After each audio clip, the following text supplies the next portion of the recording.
while cleaning her grandmother's attic. Lily found an old, dusty portrait of a man she didn't recognize. The painting was unsettling. His eyes seemed too lifelike, almost following her. Curious, Lily brought it downstairs.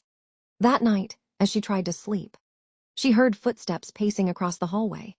Confused, she got up but no one was there. The next night, the footsteps were louder. Closer. Finally, unable to ignore it, she checked the portrait. To her horror, the man's eyes were no longer still. They were now locked onto her. His expression twisted into a grin. The footsteps grew louder behind her. Lily's heart raced as she turned to look behind her.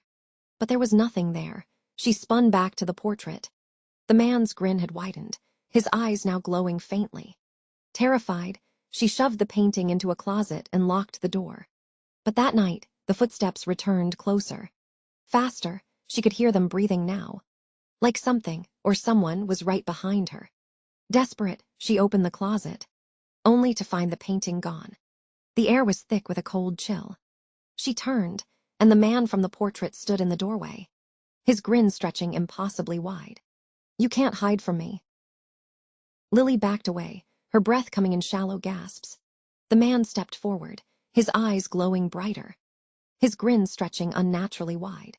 "You brought me here," he whispered, his voice like a rasping breath in her ear.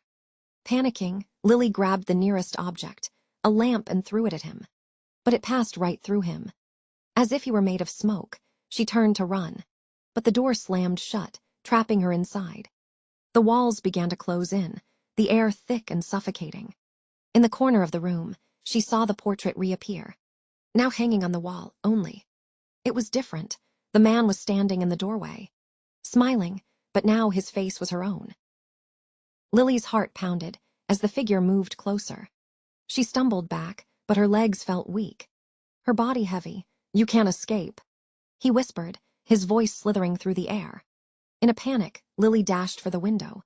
But it wouldn't budge. The room felt smaller, the walls closing in. She spun around, desperate, but the man was right behind her now. His eyes burned through her, and that dreadful smile never left his face. The portrait on the wall began to shift. The man's grin grew wider, the paint warping as if alive. Then, without warning, he reached out, his cold, spectral hand closing around her throat. Lily gasped for air, but she couldn't breathe. Her vision blurred. With one last desperate, choking scream, she collapsed to the floor. The portrait was no longer empty. It now showed Lily's face, twisted in terror, her eyes wide in the same silent scream she'd made in her final moments.